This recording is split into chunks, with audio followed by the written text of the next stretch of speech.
What matters the most? Bharat matters. जय Hind everyone, मेरा नाम है आदर्श गुप्ता और स्वागत है आपका भारत मैटर्स में।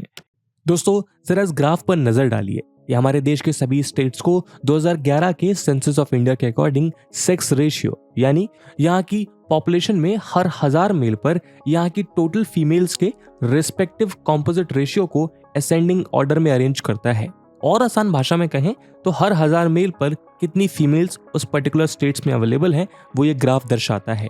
अगर इसे आप गौर से देखेंगे तो आप पाएंगे कि जहां एक और केरला, पुडुचेरी, तमिलनाडु, आंध्र प्रदेश, कर्नाटक इत्यादि जैसे सदर्न स्टेट्स के साथ साथ मिजोरम, त्रिपुरा, असम जैसे नॉर्थ ईस्टर्न स्टेट्स में देश के एवरेज सेक्स रेशियो से बेटर सेक्स रेशियो देखने को मिलता है, वहीं दिल्ली, हरियाणा, जम्मू कश्मीर, पंजाब, उत्तर प्रदेश, गुजरात, राजस्थान जैसे नॉर्दर्न और वेस्टर्न इंडियन स्टेट्स में ये सेक्स रेशियो नेशनल एवरेज से कम है।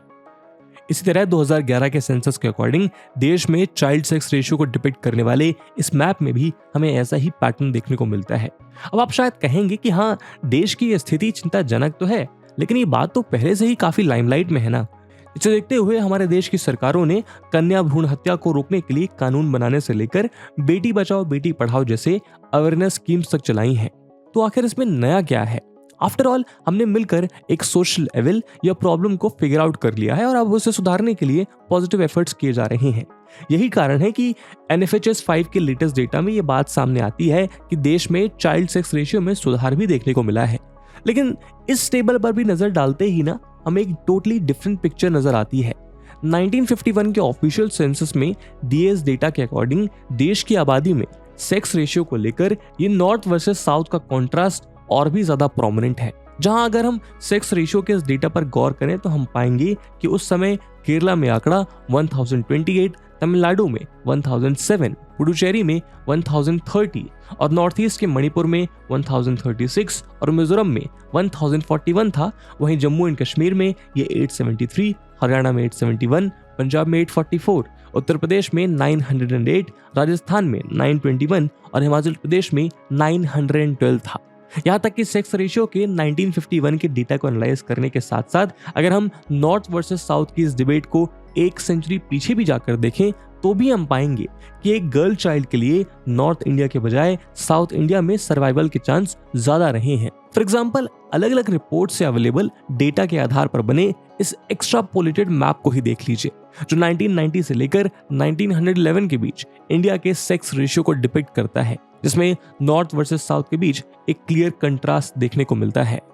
EPW की एक रिपोर्ट बताती है कि जहां 1876 से 78 के मद्रास फेमीन के बाद भी चाइल्ड सेक्स रेशियो लगभग सेम रहा था, वहीं 1896 से 97 के पंजाब फेमीन में गर्ल्स चाइल्ड की डिस्प्रोपोर्शनैलिटी हुई थी, जो ये दर्शाता है कि फेमीन्स में लैक ऑफ फूड के बीच फैमिलीज द्वारा मेल चाइल्ड्स के सर्वाइवल को प्रायोरिटी दी गई। सिमिलरली रिपोर्ट्स के मुताबिक जहां एक और केरला और कर्नाटक ने 1880s में ही 15 या 16 साल की लड़कियों की एवरेज मैरिज एज अचीव कर ली थी, वहीं राजस्थान को गर्ल्स की एवरेज मैरिज एज बढ़ाकर सिमिलर लेवल पर लाने में एक सेंचुरी और लग गई। इसी तरह अगर हम जनरल परसेप्शन के साथ वेरियस रिपोर्ट्स और सर्वेस और हिस्टोरिक ट्रेंड की बात करें तो हेल्थ पैरामीटर्स, लिटरेसी रेट और वुमेन्स पार्टिसिपेशन इन वर्कफोर्स और इन जनरल विमेन्स की ऑटोनॉमी को देखते हुए अक्सर ये बात कही जाती है कि विमेन की स्थिति नॉर्दर्न इंडिया के कंपैरिजन में सदर्न इंडिया में हिस्टोरिकली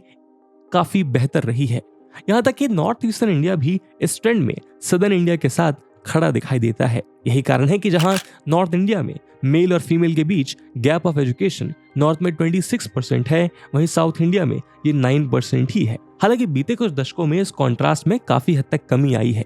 लेकिन फिर भी क्या आपने कभी इस बारे में विचार किया है कि आखिर भारत में हिस्टोरिकली विमेन की स्थिति को लेकर नॉर्थ वर्सेस साउथ के बीच एक कॉन्ट्रास्ट क्यों देखने को मिलता है? तो चलिए आज हम नॉर्थ इंडिया और साउथ इंडिया के बीच मौजूद इस जेंडर कॉन्ट्रास्ट के पीछे के कारणों को समझने का प्रयास करते हैं। इस वीडियो की इंपॉर्टेंस यूपीएससी मेंस के जीएस पेपर 1 के इंडियन सोसाइटी सेक्शन के लिहाज से काफी इंपॉर्टेंट है। इसके बारे में हम वीडियो के अंत में और भी बात करेंगे, पर फिलहाल के लिए अपने डिस्कशन को हम आगे बढ़ाते हैं। दोस्तों, यूपीएससी की तैयारी करने के लिए आपको बहुत सारे ऑनलाइन बैचेस मिलेंगे, पर आखिरकार क्यों स्टडी IQ का UPSC prelims to interview live batch उसमें से बेस्ट है? दोस्तों इन बैचेस में आपको 1000+ आवर्स का लाइव कंटेंट डिलीवर किया जाएगा। आपकी तैयारी को पिन पॉइंट फोकस रखने के लिए क्रिस्प नोट्स दिए जाएंगे। किसी भी समय आपके डाउट्स को क्लियर करने के लिए 1-to-1 मेंटोरशिप का फीचर भी आपके पास रहेगा। प्रीलिम्स के लिए प्रैक्टिस क्वेश्चंस, मेंस के आंसर राइटिंग प्रैक्टिस, और उसके बाद जो भी स्टूडेंट्स प्रीलिम्स 2024 क्लियर करेंगे उन्हें स्टडी IQ कैंपस में बुलाकर अगले 4 महीनों के लिए मेंस रेसिडेंशियल प्रोग्राम के अंडर रिगरस प्रिपरेशन कराई जाएगी बिना किसी एडिशनल कॉस्ट के। और दोस्तों ये सब कुछ आपको मिलेगा मात्र और मात्र 29,999 के सुपर डिस्काउंटेड प्राइस पे अगर आप AG live coupon code use करते हैं। दोस्तों 22 जुलाई को स्टडी IQ के prelims to interview batches English और हिंदी लैंग्वेज में लॉन्च होने जा रहे हैं। इन बैचेस में क्लासेस की टाइमिंग इवनिंग 6 PM रहेगी। तो आप भी AG live coupon code use करिए और पूरे देश के UPSC एस्पिरेंट्स के साथ कहिए कि अब तैयारी हुई अफोर्डेबल स्टडी IQ के साथ। इन बैचेस से रिलेटेड सभी इंपॉर्टेंट लिंक्स आपको डिस्क्रिप्शन और पिन्ड कमेंट में मिल जाएंगी। दोस्तों जब भी नॉर्थ वर्सेस साउथ के जेंडर कॉन्ट्रास्ट को डिस्कस किया जाता है तो ये एक पॉइंट हमेशा बड़ी ही प्रबलता से सामने आता है कि जो कि नॉर्थ और नॉर्थ वेस्टर्न इंडिया को सदर्न और नॉर्थ ईस्टर्न इंडिया के कंपैरिजन में ज्यादा इन्वेजन फेस करना पड़ा, जिनमें ग्रीक, पर्शियन, हंस, अरब, टर्क, मंगोल्स, मुगल्स इत्यादि शामिल थे। इन इन्वेजन के दौरान नॉर्दर्न इंडिया में वेल्थ की लूट और मास स्केल प्लंडर के साथ साथ विमेन को भी कॉमोडिटी की तरह ट्रीट किया जाता था, जहां उन्हें डिफाइल करने से लेकर उन्हें कैप्चर करके अपने हरम के लिए स्लेव बना लिया जाता था, जहां उनसे हाउस होल्ड काम कराने से लेकर सेक्स स्लेव्स के तौर पर भी इस्तेमाल किया जाता था। हिस्टोरिक रिकॉर्ड्स बताते हैं कि जब 8th सेंचुरी में सिंध के राजा दहीर मोहम्मद बिन कासिम के इन्वेजन से अपने किंगडम को बचाते हुए मारे गए तो इन्वेडर्स द्वारा उनकी वाइफ और उनकी डॉटर्स को कैप्चर करके सेक्स स्लेव के तौर पर दमास्कस ले जाया गया। हिस्टोरियंस की माने तो फॉरेन इन्वेडर्स के द्वारा किए जा रहे इस विभत्स या एनिमल लाइक बिहेवियर की वजह से ही मुस्लिम इन्वेजन्स को सबसे पहले झेलने वाले राजस्थान के राजपूतों में 10th सेंचुरी में सबसे पहले जौहर या सती की प्रथा शुरू हुई, जहां यहाँ की महिलाएं इन्वेडर से खुद को बचाने के लिए जौहर या अपने हस्बैंड के बाद कोई प्रोटेक्टर न रह पाने की वजह से सती करने लगी, जबकि इसके पहले यहाँ इस तरह के कोई ट्रेडिशनल वेल एस्टैब्लिश्ड कस्टम्स का रिकॉर्ड देखने को नहीं मिलता। हालांकि सती के कुछ इंसिडेंट्स पहले भी रिकॉर्डेड हैं, लेकिन वो इन जनरल सोसाइटी में इतने प्रेवलेंट नहीं थे। सिमिलरली चाइल्ड मैरिजेस करने या फैमिली को प्रोटेक्ट करने के लिए मेल चाइल्ड के प्रेफरेंस का प्रेवलेंस भी तभी से बढ़ा, जहां एक गर्ल चाइल्ड को लायबिलिटी या बर्डन समझा जाने लगा, जैसे हर वक्त एक प्रोटेक्टर की जरूरत थी। और एक तरह से यहीं से गर्ल चाइल्ड के रूप में अपने बर्डन या रिस्पॉन्सिबिलिटी को शादी करके दूसरी फैमिली पर डालने के रिटर्न में डाउरी की भी परंपरागत शुरुआत हुई। हालांकि इसके पहले भी इंडियन सोसाइटी में वधू धन का रिवाज था, लेकिन इसी पीरियड में इसे दहेज में कन्वर्ट किया गया, जो आज हमारे लिए कितना बड़ा सोशल लेवल और हमारी सोसाइटी में विमेन के स्टेटस को डिग्रेड करने में कितना बड़ा रोल प्ले करता है, ये तो आप सब जानते हैं। सिमिलरली इन जनरल स्कॉलर्स का यह मानना है कि इन इन्वेजन्स के बाद जब नॉर्दर्न इंडिया में एक प्रोलॉन्ग्ड इस्लामिक रूल स्टैब्लिश हुआ तो उसने भी यहाँ जेंडर सेग्रीगेशन में एक की रोल प्ले किया, जहां मुस्लिम रूलिंग क्लास द्वारा प्रैक्टिस किए जाने वाले पर्दा सिस्टम को यहाँ के नॉबल्स ने भी अपना लिया। लेकिन इन कम्युनिटीज के बीच पर्दा सिस्टम को समझने के लिए हमें इसके रूट कॉज को समझना होगा। असल में मिडिल ईस्ट के माउंटेन्स, डेजर्ट्स और सेमी एरिड एरियाज से आए इन इन्वेडर्स के रीजन में एग्रीकल्चर बेस्ड इकोनॉमी पॉसिबल नहीं थी। ऐसे में एनिमल रियरिंग और उनके लिए वाटर और पेस्चर लैंड के लिए कॉन्क्वेस्ट करने से लेकर रिसोर्सेज के लिए फुल फ्लेश रेड्स या रजियास करना इन कम्युनिटीज के कल्चर में बीती कई सेंचुरी से शामिल था। यही नहीं, फ्रूटफुल ट्रेड्स करने के लिए भी अरब्स कई सौ साल लंबी लंबी यात्राएं किया करते थे। ऐसे में यहाँ के आदमी यानी मेन ट्रेड और कॉन्क्वेस्ट का इंटीग्रल पार्ट थे, जबकि इन मिडिल क्लास कम्युनिटीज के बीच किसी स्ट्रॉन्ग एंड जस्ट स्टेट या वेल एस्टैब्लिश्ड एडमिनिस्ट्रेशन के एब्सेंस में इन कम्युनिटीज का इमूवेबल एसेट और वेल्थ को प्रोटेक्ट करने की जिम्मेदारी ट्रेडर या रीडर के क्लोज्ड किन की होती थी, जो फैमिली वेल्थ के साथ साथ फैमिली की विमेन की सेफ्टी और उनके बिहेवियर को लेकर भी विजिलेंट रहता था। यही कारण है कि इन कम्युनिटीज में जहां मेल मेंबर फैमिली और कम्युनिटी में अपने रोल की वजह से और डोमिनेंट हुए, वहीं इनमें विमेन और भी ज्यादा सेग्रीगेटेड होती चली गईं। ऐसे में जब इन्होंने इंडिया को इन्वेड किया तो उनका प्रभाव इंडिया के प्रिवेलिंग कल्चर पे भी पड़ा।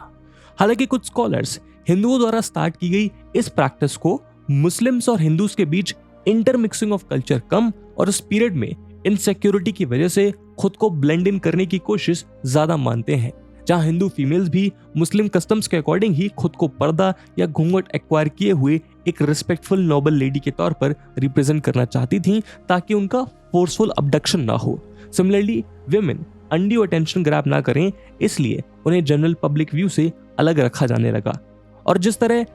अरेबिक टर्किश कल्चर में मेल डोमिनेंट सोसाइटी में विमेन के साथ उनका बैठना गलत समझा जाता था, उसी तरह इंडिया में लोकल्स में भी मेल और फीमेल के बीच इंटरमिंगलिंग कम हुई और जेंडर सेग्रीगेशन बढ़ने लगा। सिमिलरली इन्वेजन के बाद इंडिया के न्यूली कन्वर्टेड मुस्लिम्स ने भी तेजी से टर्किश अरेबिक कल्चर को अपनाने की कोशिश की और देखते ही देखते पर्दा या घूंघट या इस्लामिक कस्टम्स के अकॉर्डिंग आया बिहेवियरल चेंज नॉर्दर्न इंडिया में इन जनरल एक लेडी की नोबिलिटी और स्टेटस का सिंबल बन गया, जिसके बारे में हमें अमरेंद्र वर्मा की किताब women and gender in India in Mughal India में डिटेल पढ़ने को मिलता है। ईयर्स, डिकेड्स और सेंचुरी में आए इस सक्सेसिव चेंज का नतीजा ये हुआ कि जहां एक और नॉर्दर्न इंडिया में पब्लिक स्फीयर में केवल पुरुषों की अथॉरिटी हो गई,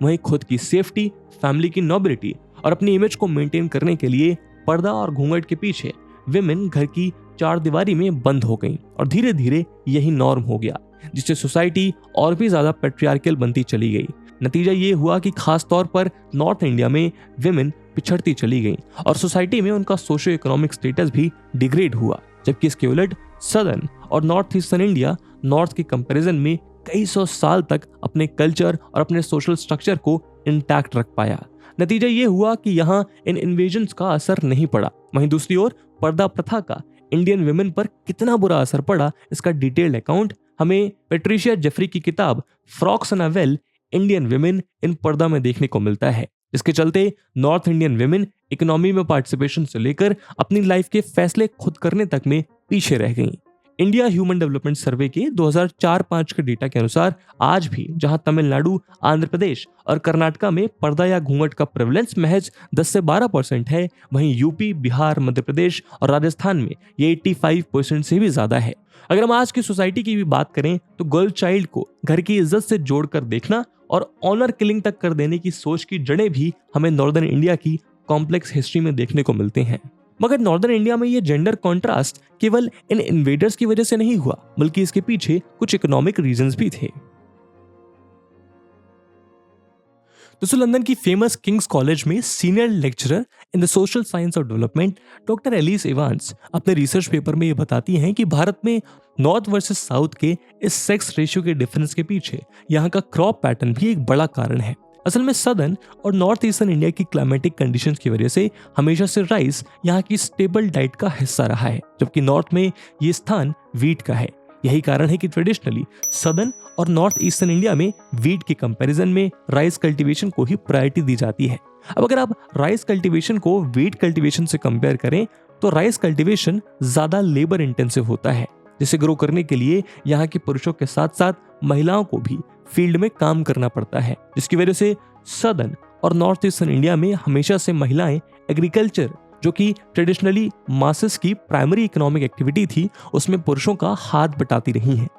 और यहाँ की सोसाइटीज में वर्किंग विमेन और वर्कफोर्स में उनकी एक्सेप्टेबिलिटी ट्रेडिशनली बनी रही। सेंचुरीज आफ्टर सेंचुरीज चली इस परंपरा का स्पिल ओवर इफेक्ट हमें टाइम के साथ दूसरी इकोनॉमिक एक्टिविटीज में भी देखने को मिला, जहां इन रीजन्स की महिलाएं लगातार वर्कफोर्स का हिस्सा बनी रही। यही कारण है कि यदि हम आज भी intergender literacy rate, women force participation और ऑटोनॉमी में north versus south plus north eastern India के आंकड़ों पर नजर डालें तो हम पाएंगे कि इनके बीच एक कॉन्ट्रास्ट साफ देखने को मिलता है, जबकि इसके उलट नॉर्थ में एग्रीकल्चर प्रैक्टिसेस में ही ट्रेडिशनली पैट्रियार्की की जड़ें पड़ गईं, जिससे प्रोडक्टिव वर्कफोर्स में यहाँ की विमेन का शामिल होना एक कंपैरेटिवली न्यूअर कॉन्सेप्ट माना जाता है। ऐसे में एग्रीकल्चरल प्रैक्टिसेस में विमेन का लोअर पार्टिसिपेशन दूसरी इकोनॉमिक एक्टिविटीज में भी उनके लोअर पार्टिसिपेशन को जन्म देता रहा और इसका सीधा इफेक्ट हमें सोसाइटी में विमेन की स्थिति पर भी देखने को मिला। तभी 2011 के सेंसस में दिए विमेन पार्टिसिपेशन वर्कफोर्स के डेटा के अनुसार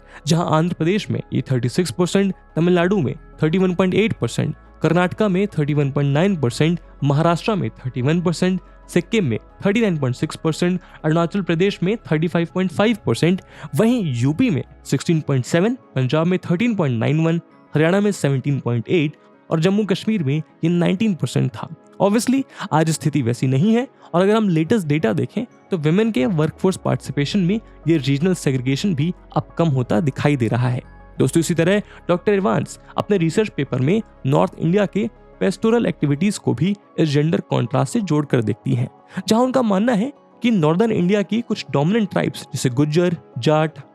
बकरवाल्स, गडेरियाज इत्यादि जो ट्रेडिशनली पेस्टोरल या एनिमल रियरिंग एक्टिविटीज में इन्वॉल्व थी, इनमें घर के मेल मेंबर्स अपने हर्ड्स या लाइफ स्टॉक्स को लेकर पास्चर्स या घर के मैदानों की ओर जाया करते थे, जहां वो कई दिनों तक घर से बाहर रहा करते थे। ऐसे में उनके लिए घर की लेडीज एक रिस्पॉन्सिबिलिटी की तरह थी, जिन्हें सिक्योर रखने के लिए उन्हें मेल मेंबर्स की जरूरत थी। यही कारण है कि पेस्टोरल सोसाइटीज में एक मेल चाइल्ड को प्रायोरिटी दी जाती थी, जो न केवल हेड ऑफ द हाउस की एब्सेंस में अपने घर और विमेन को सिक्योर रखेगा, बल्कि आने वाले टाइम में इन पेस्टोरल एक्टिविटीज की जिम्मेदारी भी अपने ऊपर ले पाएगा।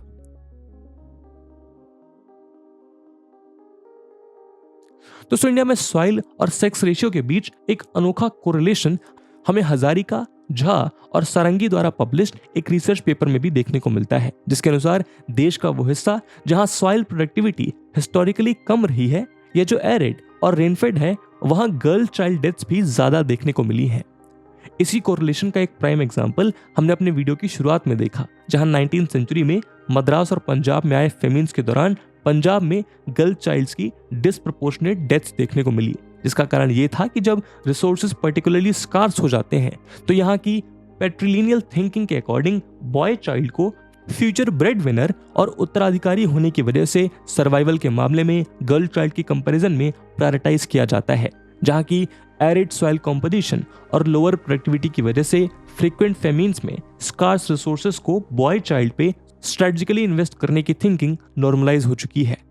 अपने इस हाइपोथेसिस में ये स्कॉलर्स चाइना की सिमिलर पेट्रिलिनियल और पेट्रीलोकल सोसाइटी का भी एग्जाम्पल देते हैं, जहां हिस्टोरिकली जब कॉलरा, फेमीन या ड्रॉट की वजह से चाइनीज फैमिलीज सर्वाइवल के लिए स्ट्रगल करते हैं, तो वहां भी बॉय चाइल्ड को सुरक्षित रखने और रिसोर्सेज को बचाने के लिए गर्ल चाइल्ड को ड्राउन कर देने या सेल कर देने के रिकरेंट इंस्टेंसेस देखने को मिलते हैं। जबकि इसके उलट सदर्न और नॉर्थ ईस्टर्न इंडिया की फर्टाइल सॉइल की वजह से फेमिन के केसेस में भी यहाँ कभी ऐसी one at the cost of other की ट्रेडिशनल थिंकिंग नॉर्मलाइज हो ही नहीं पाई। लेकिन दोस्तों, इन सभी रीजंस के अलावा भी कुछ रीजंस ऐसे हैं जिन्हें अक्सर जेंडर के मामले में नॉर्थ वर्सेस साउथ के कॉन्ट्रास्ट को एक्सप्लेन करने के लिए यूज किया जाता है, मगर स्टडीज और कुछ स्कॉलर्स इन्हें सिरे से खारिज करते हैं।